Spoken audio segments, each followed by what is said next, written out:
Voice of LPF நேயர்களுக்கு வணக்கம். இன்று நமது அரங்கத்தில் கருத்துக்களை பதிவு செய்ய இருப்பவர் அங்கன்வாடி பணியாளர்கள் மற்றும் உதவியாளர்கள் முன்னேற்ற சங்கத்தின் மாநில பொதுச் செயலாளர் திரு வேலுசுவாமி சார் அவர்கள். சார் வணக்கம், எப்படி இருக்கீங்க சார்? வணக்கம், ரொம்ப நல்லா இருக்கேன் சார். உங்களை பற்றி ஒரு சின்ன இன்ட்ரடக்ஷன் நம்ம நேயர்களுக்காக கொஞ்சம் சொல்லுங்கள். நான் வேலுசாமி, தோமுசா பேரவையில் அகில இந்திய அமைப்பு செயலாளராக இருக்கேன். அதை தாண்டி நீங்கள் இன்றைக்கு பேசிக்கொண்டிருக்கக்கூடிய தமிழ்நாடு அங்கன்வாடி பணியாளர்கள் மற்றும் உதவியாளர்கள் முன்னேற்ற சங்கத்தினுடைய மாநில பொதுச் செயலாளராகவும் இருக்கிறேன். ஸோ எவ்வளோ காலமாக இந்த சங்கத்தில் பொதுச் செயலாளர் பணியாற்றிருக்கீங்க? இந்த சங்கம் ஆரம்பித்தது என்னவோ 2018 டிசம்பர் 3ஆம் தேதி. இருந்தாலும் நான் இந்த பொறுப்புக்கு வந்தது கடந்த 2023 மார்ச் மாதம் 5ஆம் தேதி முதல் இன்றைக்கு வரைக்கும் இந்த பொறுப்பில் இருக்கிறேன். ஸோ இந்த பொறுப்பை ஏற்றுக்கணும்னு உங்களுக்கு எதனால் தோணுச்சு சார்? பொதுவாக இயல்பாக என்னுடைய தொழிற்சங்க வாழ்க்கை என்பது பாதுகாப்பு துறையில் வேலை செய்கிற போது 1979 அந்த வருஷத்துலேருந்தே நான் தொழிற்சங்கத்தில் இருக்கேன். பல்வேறு பொறுப்புகளில் இருந்திருக்கேன். இன்றைக்கு ஓய்வு பெற்ற பிறகு முழுக்க தோமுசா பேரவையினுடைய நம்முடைய அண்ணன் மாணவ சண்முகம் எம்பி அவர்களுடைய வழிகாட்டுதலில் அகில இந்திய அமைப்பு செயலாளர் பணியாற்றிகிட்டு இருக்கேன். குறிப்பாக பெண்கள் மீது எனக்கு ஒரு பெண்களுடைய முன்னேற்றம், பெண்களுடைய நலன் என்பதில் எனக்கு கூடுதல் அக்கறை உண்டு.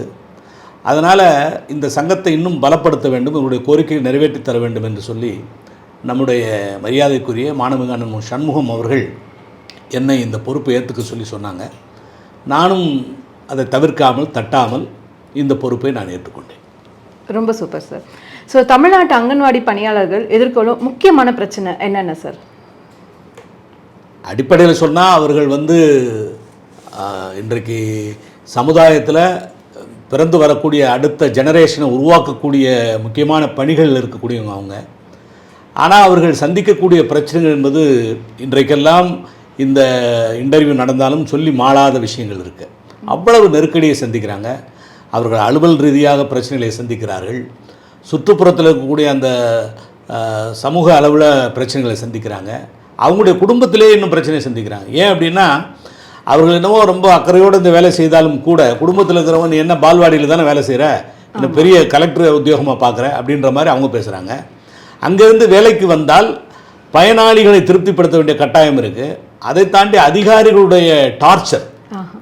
அதிகாரிகள் அவங்க மேற்பார்வை பார்க்கறதுல நமக்கு ஒன்றும் கஷ்டம் இல்லை. ஆனால் அவங்க பண்ணுற டார்ச்சர், அதனால் ஏற்படக்கூடிய மன உளைச்சல் என்று இப்படி பிரச்சனைகள் வளர்ந்துக்கிட்டே போகுது. இதையெல்லாம் தாண்டி அவர்கள் வேலை செய்யக்கூடிய அவர்களுக்கு உரிய அங்கீகாரம் கிடைக்கவில்லை என்பது தான் ரொம்ப வருத்தமான விஷயம். Okay sir. ஸோ நம்ம அங்கன்வாடி பணியாளர்கள் அவங்களுக்கு என்ன மாதிரியெல்லாம் சலுகை அரசாங்கம் கொடுக்கலாம், இன்னும் மேம்படுத்த முடியும்னு நீங்கள் நினைக்கிறீங்க? அங்கன்வாடி பணியாளர்கள் மற்றும் உதவியாளர்கள் என்பவர்கள் நேரடி அரசு பணியில் இல்லை. அவர்களை அரசு பணியாளர்களாக ஆக்கணும் என்பதுதான் இந்த சங்கத்தினுடைய பிரதானமான நோக்கம். நான் இந்த பொறுப்பை ஏற்றுக்கொண்டதனுடைய முழுமையான நோக்கம். என்னுடைய வாழ்நாள் சாதனை என்று நான் எதை கருதுவேன் என்று சொன்னால், என்றைக்கு அவர்களை அரசு பணியாளர்களாக, அரசு பணியாளர்கள் என்கிற அந்தஸ்தை நான் பெற்றுக் கொடுக்கிறேனோ அன்றைக்கு தான் என்னுடைய அந்த வாழ்நாள், என்னுடைய ஆம்பிஷன், என்னுடைய வாழ்நாள் எதிர்பார்ப்பு, லட்சியம் நிறைவேறும்னு நான் நினைக்கிறேன். அவர்களுக்கு நிறைய முன்னேற்றங்களை இந்த அரசாங்கமோ அல்லது ஐசிடிஎஸ் நிர்வாகமோ அவங்களால பண்ணி கொடுக்க முடியும். அவங்களுடைய ஒர்க்கிங் கண்டிஷனை இம்ப்ரூவ் பண்ணுறதுக்கு, அவங்களுடைய கேரியர் டெவலப்மெண்ட்டுக்கு நிறைய செய்யக்கூடிய வாய்ப்புகள் இருக்குது. இது வரைக்கும் செய்திருக்கிறது இன்றைக்கு நம்முடைய தமிழ்நாடு அரசை பொறுத்த வரைக்கும் மற்ற மாநிலங்களோடு ஒப்பிடுகிற போது நிறைய பண்ணி கொடுத்துருக்குறாங்க, இல்லைன்னு மறுக்க முடியாது. ஆனாலும் இன்னும் முன்னேற்றம் தேவைப்படுகிறது என்பதுதான் நம்முடைய கருத்து. Okay sir. ஸோ அங்கன்வாடி பணியாளர்கள் பாதிக்கும் சமீபத்திய பிரச்சனை அல்லது அரசின் கொள்கைகளை பற்றி உங்கள் எண்ணங்க என்ன சார்? பணியாளர்களை பொறுத்த வரைக்கும் அவர்களை இன்னும் அரசு ஒர்க்கர் என்கிற அந்த வரையறைக்குள் கொண்டு வரல. அதாவது இந்த டெஃபினேஷன் இண்டஸ்ட்ரியல் டிஸ்பியூட் ஆக்ட் 1948 படி அவங்க செக்ஷன் 2S இருக்கிற டெஃபினேஷனுக்குள்ளே அவங்கள இன்னும் கொண்டு வரலை. 45வது ILCயில் இந்தியன் லேபர் கான்ஃபரன்ஸில் ஒரு தீர்மானமே கொண்டு வந்திருக்கிறோம். அதில் தோமுசாவும் ஒரு பங்களிப்பை செய்திருக்கிறது, அண்ணன் சண்முகம் அவர்கள் பெரிய பங்களிப்பை செய்திருக்கிறார்கள். ஆனாலும் இன்னும் அவர்களுக்கு அந்த ஒர்க்கர் என்கிற அந்த அந்தஸ்து கொடுக்கப்படலை. ரெண்டாவது, அவர்களுடைய அரசாங்கத்தை பொறுத்த வரைக்கும் இவர்கள் வந்து வாலண்டரி சர்வீஸ் பண்ணுறாங்க, இவங்களுக்கு நாங்கள் சம்பளமாக நாங்கள் கொடுக்க முடியாது, இவங்களுக்கு நாங்கள் ஹானரோரியம் தான் கொடுக்குறோம் அப்படின்னு சொல்லி தட்டி கழிப்பதற்கு மத்திய ஒன்றிய அரசாங்கம் முயற்சி செய்கிறது. அதை எதிர்த்து நாங்கள் தீவிரமான நடவடிக்கைகளை பல்வேறு கட்டத்தில் நாங்கள் எடுத்துக்கிட்டு வரோம். எனவே அவர்களுக்கு நியாயமாக என்னென்னா, அவர்கள் அரசு பணியாளர் என்கிற அந்தஸ்து வழங்கப்படணும். அவர்களுக்கு காலமுறை ஊதியம், எப்படி அரசு பணியாளர்களுக்கு ஊதியம் வழங்கப்படுகிறதோ அதை போல் காலமுறை ஊதியம் பீரியாடிக்கலாக அந்த டைம் ஸ்கேல் வழங்கப்பட வேண்டும். அவர்கள் ஓய்வு பெற்று செல்கிற போது இன்றைக்கு எந்த விதமான வாய்ப்பும் வசதியும் இல்லாமல் வெளியே செல்கிறார்கள். அவர்களுக்கு இன்றைக்கு இப்போ படமாக இருந்தாலும் நமக்கெல்லாம் பாடமாக இருக்கக்கூடிய முத்தமிழறிஞர் டாக்டர் கலைஞர் அவர்கள்தான் அவர்களுக்கு 2000 ரூபாய் மாத ஓய்வூதியம் என்று அறிவித்து சென்றார்கள். அது அப்படியே இருக்கிறது, அதுக்கு பிறகு மாற்றலை. அதே போல் 50,000 ரூபாய் இருந்தது 1 லட்சம் ரூபாயாக பணிக்குடையாக அவர் தான் அறிவித்து விட்டு சென்றார். அதில் இன்னும் ஒரு பெரிய முன்னேற்றம் வரல. ஸோ இதெல்லாம் முறைப்படி மாற்றணும். அவர்களுக்கு பணிக்குடை எப்படி வழங்கணும்னு சொன்னால், இந்தியன் கிராஜுவிட்டி ஆக்ட் 1972 படி அவர்களுக்கு அந்த பணிக்குடை வழங்கப்பட வேண்டும் என்றால், இன்றைக்கு வழங்குகிறப்படுகிற அந்த 1 லட்சம் ரூபாயை விட இன்றைக்கு 7.5 லட்சம் ரூபாய் அவர்களுக்கு கிடைக்கக்கூடிய வாய்ப்பு இருக்குது. ஸோ இதையெல்லாம் அரசாங்கம் முன் வந்து செய்திட வேண்டும் என்பது தான் இந்த சங்கத்துடைய நம்முடைய எதிர்பார்ப்பு. Okay sir. சரி, எனக்கு ஒரு சின்ன டவுட்டு. ஸோ உங்கள் தொழிற்சங்கம் வந்து மற்ற தொழிற்சங்கம் மாதிரி வந்து நம்ம அங்கன்வாடி ஊழியருக்காக ஏன் களத்தில் இறங்கி போராடுறதில்ல? மேடம், இப்படி ஒரு அற்புதமான கேள்வி கேட்பீங்க நான் எதிர்பார்க்கல. பொதுவாக தொழிற்சங்கம் என்பது போராடணும் அப்படின்றது தான் பொதுமக்களால் புரிஞ்சுக்கப்பட்டிருக்கு. அது தவறுன்னு நான் சொல்லலை. சில பேர் போராடுவதற்காகவே வாழ்கிறார்கள். ஆனால் நம்மை பொறுத்த வரைக்கும் வாழ்வதற்காக போராடுகிறோம். நம்முடைய வாழ்க்கை நிலை, நம்முடைய பணி நிலை, நம்முடைய ஸ்டேட்டஸ் உயர வேண்டும் என்பதற்காக, உழைப்பிற்கேற்ற ஊதியம் கிடைக்க வேண்டும் என்பதற்காக நாம் இன்றைக்கு போராடி கொண்டிருக்கிறோம். ஆனால் போராட்டம் என்றால் என்ன என்கிற வரையறையில் நான் வித்தியாசப்படுகிறேன். மற்றவர்கள் என்ன நினைக்கிறார்கள், ஏதோ ஒரு பிரச்சனையை சொல்லி ஒரு பீரியாடிக்கலாம், ஒரு அமாவாசை வந்தது, ஒரு பௌர்ணமி வந்ததுன்ற மாதிரி மாதம் அதே போல் ஒரு குறிப்பிட்ட கால இடைவெளிகளில் ஒரு கூட்டத்தை சேர்ப்பது, என்ன ஒரு கும்பலை கூப்பிட்டு ஒரு அலப்பறை பண்ணுறது, அதை வச்சு டிவி மீடியாக்களுக்கு பேட்டி கொடுப்பது, இதையத்தான் போராட்டம் என்று நினைக்கிறார்கள். நான் அப்படி நினைக்கல. நீங்கள் திருவிளையாடல் படம் பார்த்துருப்பீங்க. திருவிளையாடல் படத்தில் அந்த மாங்கனி அதை கொடுக்குற போது பரமசிவன் கேட்பார், இதை பெறுவதற்கு உங்களுக்கு தகுதி இருக்குதான்னா, உலகத்தை யார் முதலில் சுற்றி வருகிறார்களோ அவர்களுக்கு தான் இந்த கனியை கொடுப்பேன்பார். உடனே முருகன் என்ன பண்ணுவார், கையில் பைக் இருக்குதுன்னு சொல்லிட்டு டக்குன்னு மயில் எடுத்துகிட்டு ஒரு ரவுண்டு வந்துடுவார். ஆனால் விநாயகரை பொறுத்த வரைக்கும் என்ன சொல்லுவார் அப்படின்னு சொன்னால், நான் உலகத்தை சுற்றியதை விட நான் அம்மையப்பனை சுற்றினாலே உலகத்தை சுற்றியதாக அர்த்தம் என்று சொல்லி அம்மையப்பனை சுற்றி அந்த கனி பெற்றுக்கொள்வதாக அந்த புராண கதை சொல்கிறது. நமக்கு அதில் நம்பிக்கை இருக்கிறது இல்லை என்பதை தவிர்த்து நான் என்ன சொல்ல வரேன்னா, நம்முடைய இலக்கை அடைவது எப்படி என்பதுதான் எனக்கு முக்கியம். நான் போராட்டம் என்பது தேவையில்லாமல் சகோதரிகளை சங்கடப்படுத்தி, அதிகாரிகளுக்கு இடையூறு பண்ணி, அரசாங்கத்துக்கு ஒரு கெட்ட பேரை உருவாக்கி இதையெல்லாம் செய்ய வேண்டிய அவசியம் இல்லை. நம்பர் 1. ரெண்டாவது, நம்முடைய கோரிக்கைகளை காது கொடுத்து கேட்கிற அரசு தமிழ்நாட்டில் இன்றைக்கு இருக்கிறது.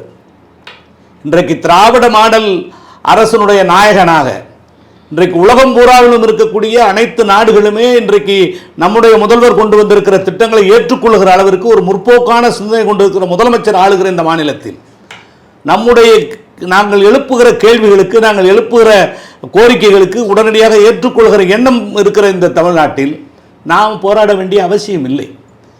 எனவே நான் கோரிக்கைகள் எடுத்து சென்று கொடுத்தால் அதை ஏற்றுக்கொள்கிற மனப்போக்கும் கொண்டிருக்கிற அரசு இருக்கிறது.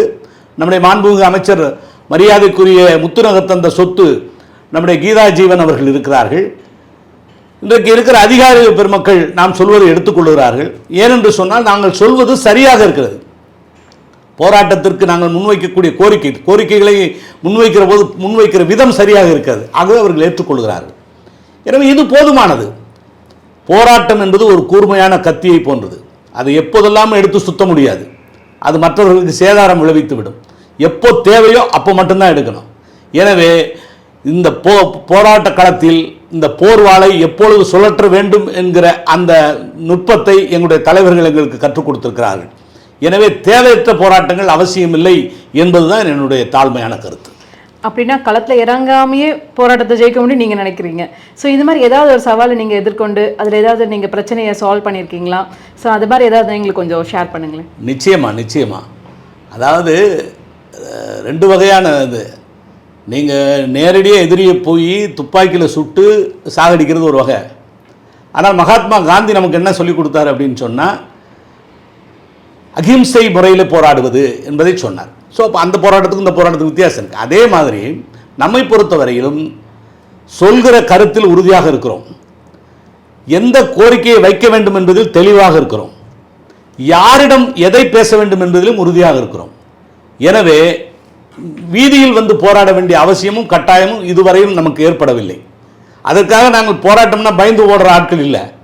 நாங்கள் பார்க்காத போராட்டங்கள் இல்லை. பல தொழிலாளர்கள் பாதிக்கப்பட்டிருக்கிறார். நானே என்னுடைய சர்வீஸில் 23 இன்கிரிமெண்ட்டுகள் இழந்தவன் நான். எனவே போராட்டம் என்பது நமக்கு ஒன்றும் புதிதல்ல. ஆனால் இந்த சூழ்நிலை தேவையில்லை. இப்போ நீங்கள் கேட்டீங்க, போராட்டங்கள் இல்லாமல் நீங்கள் உங்களுடைய சாதுரியமாக பிரச்சனை ஏதாவது செய்திருக்கிறீங்களான்னு கேட்டீங்க, முடிச்சிருக்கீங்களான்னு.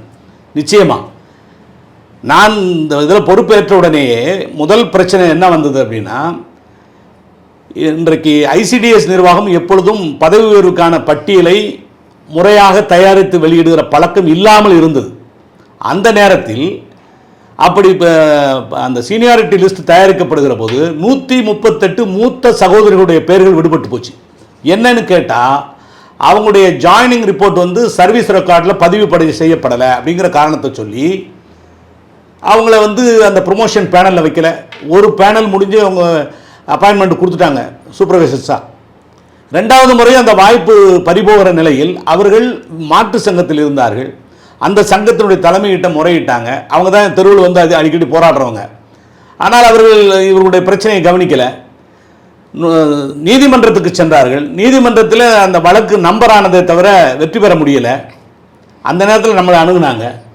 வெறும் 48 மணி நேரத்தில், நான் மீண்டும் ஒருமுறை சொல்ல விரும்புகிறேன், வெறும் 48 மணி நேரத்தில் அன்றைக்கு ஐசிடிஎஸ்னுடைய இயக்குநராக இருந்த மரியாதைக்குரிய மாண்பமை அமுதவல்லி IAS அவர்களை சந்தித்து, அவர்கள் தலைமையில் இருந்த அந்த அதிகாரிகளுடைய குழுவை சந்தித்து அவர்களுக்கு புரிய வைத்து, இது ஒரு தவறு நடந்திருக்கிறது, இந்த தவறை நீங்கள் திருத்திக் கொள்ள வேண்டும் என்பதை எடுத்து சொல்லி, அதற்கு பிறகு மாண்புமிகு அமைச்சர் கீதாஜீவன் அவர்களை சந்தித்து பேசியதனுடைய விளைவாக 48 மணி நேரத்தில் அந்த பெயர் பட்டியல் சீனியாரிட்டி லிஸ்ட் திருத்தி அமைக்கப்பட்டு, அதன் அடிப்படையில் அவர்களுக்கு பதவி உயர்வும் கிடைத்து, இன்றைக்கு அந்த 138 சகோதரிகளும் தமிழகத்தினுடைய பல்வேறு பகுதிகளில் அவர்கள் மேற்பார்வையாளர்களாகவும் ஊர்நல அலுவலர்களாகவும் இன்றைக்கு பணியாற்றி கொண்டிருக்கிறார். எனவே போராட்டம் பண்ணி தான் நம்ம வந்து கோரிக்கைகளை வென்றெடுக்க வேண்டிய அவசியம் இல்லை. கண்டிப்பாக. அதே மாதிரி இன்றைக்கு இந்தியாவினுடைய எந்த மாநிலங்களிலேயும் கோடை விடுமுறை என்பதே கிடையாது. அதாவது இந்த ஐசிடிஎஸில் கோடை விடுமுறை என்பது இல்லை. இப்போ நம்மளை பொறுத்த வரைக்கும் நான் மார்ச் மாதம் 5ஆம் தேதி 2023 பொறுப்பேற்றேன். பொறுப்பேற்றதற்கு பின்னால் அமைச்சர் அவர்களிடமும் ஐசிடிஎஸ் இயக்குனர் அவர்களிடமும் இப்போது ஏற்பட்டிருக்கிற இந்த கிளைமேட்டிக்கல் சேஞ்ச், இன்றைக்கு ரொம்ப அதீத மழை, அதீத வெப்பம், அதீத பனி என்று அந்த டோட்டலாக வந்து பருவநிலை மாற்றம் மோசமாக இருக்குது, அதிகமாக இருக்குன்றதுனால குழந்தைகள் பாதிக்கப்படுவார்கள். இன்றைக்கு எதுக்காக நம்ம கோடை காலத்தில் பள்ளி கல்லூரிகளுக்கு விடுமுறை விடப்படுகிறது? கோடை காலத்தில் ஏற்படக்கூடிய வெப்பம் அவங்கள பாதிக்கக்கூடாது என்பதற்காகத்தான். அவர்களுக்கு அப்படி என்று சொன்னால் ஐசிடிஎஸ்ஸில் பயனாளிகள் யாருன்னாக்கா 0 to 6 years, பிறந்ததிலிருந்து 6 வயது வரை இருக்கக்கூடிய குழந்தைகள். அவர்களுடைய நலனில் கூடுதல் அக்கறை செலுத்த வேண்டிய கடமையும் கட்டாயமும் பொறுப்பு இந்த அரசுக்கு இருக்குது. அதனால் அரசாங்கத்துடைய கவனத்துக்கு அந்த புவியியல் ஆர்வலர்கள் என்ன சொல்லியிருக்கிறார்கள், நம்முடைய விஞ்ஞானிகள் என்ன சொல்லியிருக்கிறார்கள், வேர்ல்டு ஹெல்த் ஆர்கனைசேஷன் அதாவது உலக சுகாதார மையம் என்ன சொல்லியிருக்கிறது என்பதையெல்லாம் கருத்துக்களை தொகுத்து கொடுத்து நாம் அமைச்சரிடமும் அதிகாரிகளிடம் விளக்கி பேசியதனுடைய விளைவாக, கோரிக்கைகளை முன்வைத்ததன் விளைவாக இந்தியாவுக்கே முன்மாதிரியாக முதலாக 2023 15 நாள் கோடை விடுமுறை நாம் பெற்றுக் கொடுத்தோம். இது எந்த போராட்டமும் இல்லை, கத்தியின்றி ரத்தமின்றி வந்தது ஒரு யுத்தம் என்று சொல்லுவாங்க சுதந்திர போராட்ட காலத்தில். அதே மாதிரி நம்ம எதையும் பண்ணலை. நம்முடைய அறிவுத்திறமையை கூர்மைப்படுத்தி முறையாக அந்த கோரிக்கைகளை வைத்தோம், வெற்றி பெற்றோம். Super sir, super. ஸோ இந்த நம்ம அங்கன்வாடி பணியாளர்கள் பார்த்தீங்கன்னா அவங்கள ஆர்கனைஸ் பண்ணுறது ரொம்ப கஷ்டம். ஸோ அவங்களெல்லாம் ஆர்கனைஸ் பண்ணுறது அந்த இது வந்து நீங்கள் நிறைய சவால்கள் இருக்கும். ஸோ அந்த சவால்களை நீங்கள் எப்படிலாம் எதிர்கொண்டீங்க, அது எப்படி நீங்கள் சமாளித்து நீங்கள் வந்தீங்க? உண்மைதான். ஏன்னா ஒரு கேம்பஸுக்குள்ளே வேலை செய்யக்கூடியவங்களை ஈஸியாக ஆர்கனைஸ் பண்ணிடலாம். இவங்க வந்து பல இடங்களில் தேவ் பின் ஸ்கேட்டரிங் அரவுண்டு, எல்லா இடத்துலையும் சிதறி கிடக்கிறாங்க. ஒன்று. ரெண்டாவது, ஆண்களே தொழிற்சங்க வேலைகளுக்கு வருவதற்கு தயங்குகிற நேரம் இது. பெண்கள் என்றால் பெண்களுக்கு பன்முகத்தன்மை இருக்கு. அவர்கள் ஒரு தகப்பனுக்கு மகளாக, ஒரு கணவனுக்கு மனைவியாக, ஒரு பிள்ளைகளுக்கு தாயாக, பணி செய்யக்கூடிய இடத்துல அவங்க ஒர்க்கராகன்னு சொல்லி பல பன்முகத்தன்மை இருக்குது. எனவே அவர்களுக்கு எப்பொழுது வேலை நேரம் முடிகிறதோ உடனடியாக ஒரு வீட்டுக்கு சென்று அந்த வீட்டில் இருக்கக்கூடிய அந்த கடமையும் பொறுப்பையும் அவர்கள் ஏற்றுக்கொள்ள வேண்டும். அதுக்கென்று அவர்களுக்கு எந்த சம்பளமும் கிடைக்காது இந்த சமூகத்தில். இருந்தாலும் அவர்கள் இந்த பணியெல்லாம் ஆற்ற வேண்டிய கடமையும் கட்டாயமும் இருக்கிறது. அதனால் அவங்கள ஆர்கனைஸ் பண்ணுறது பல சிரமம் தான். ஆனாலும் நான் வந்த நேரத்தில், பொறுப்பேற்று கொண்ட நேரத்தில் கொஞ்சம் சிரமப்பட்டு தான் போனேன், இல்லை என்று மறுக்க முடியாது.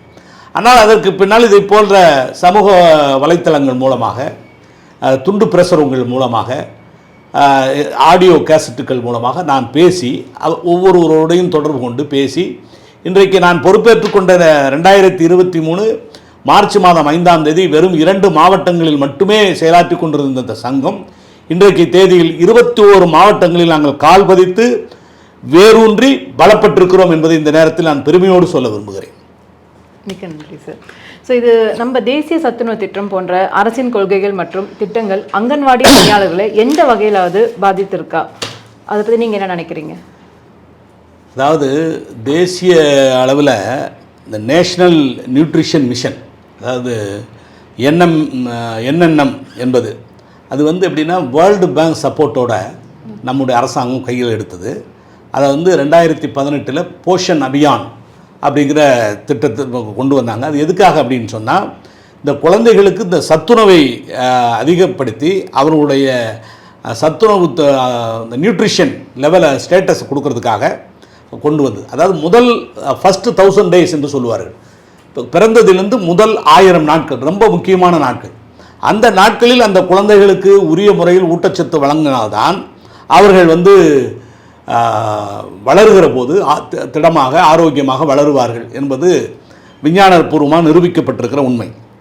ஸோ அந்த வகையில் இன்றைக்கு 36 மாநிலங்களில் மற்றும் இருக்கக்கூடிய யூனியன் பிரதேசங்களில் 80 மில்லியன் பயனாளிகளுக்கு இந்த திட்டம் அமல்படுத்தப்பட்டிருக்கு. அதில் பார்த்திங்கன்னா 2005 இருந்து 2005 இந்த குழந்தைகளுடைய குள்ளத்தன்மை என்பது ஸ்டண்டிங் என்று சொல்கிறாங்க இல்லையா, அந்த குள்ளத்தன்மை என்பது 48% இருந்தது. அது இன்றைக்கு 2021 எடுக்கப்பட்ட அந்த புள்ளி விவரத்தின் அடிப்படையில் அது 37% குறைந்திருக்கிறது. அதே மாதிரி குழந்தைகள் வந்து குழந்தை பிறப்பிலேயே இறந்து போகிறது, சிறு வயதில் இறந்து போகிறது. ஸோ அது வந்து இன்றைக்கு வெகுவாக குறைக்கப்பட்டிருக்கு.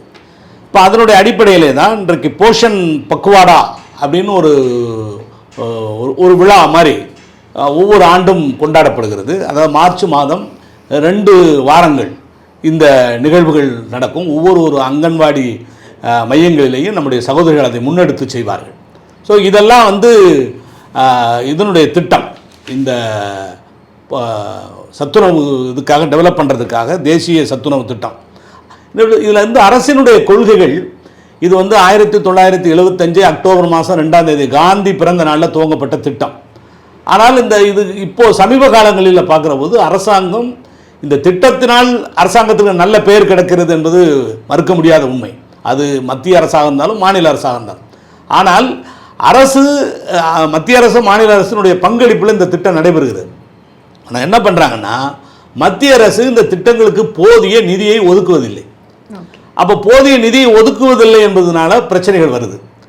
போதிய நிதியை மட்டும் ஒதுக்கினால் இன்னும் சிறப்பாக இந்த திட்டங்கள் வந்து முன்னெடுத்து செல்ல முடியும். அதனால் இப்போ ஸ்டேட் கவர்மெண்ட், இப்போ நம்ம தமிழ்நாடு கவர்மெண்ட்டை பொறுத்த வரைக்கும் பல சிரமங்களுக்கு இடையிலேயும் மற்ற செலவுகளை எல்லாம் குறைத்து கொண்டு இந்த ஐசிடிஎஸ் திட்டத்திற்கு போதிய நிதியை கொடுத்து அதன் மூலமாக இன்றைக்கு இந்த திட்டம் மிக சிறப்பாக இங்கே செயலாற்றி கொண்டு வருகிறது. அதனால் ஊட்டச்சத்து குறைபாடற்ற மாநிலமாக தமிழ்நாடு விளங்குகிறது.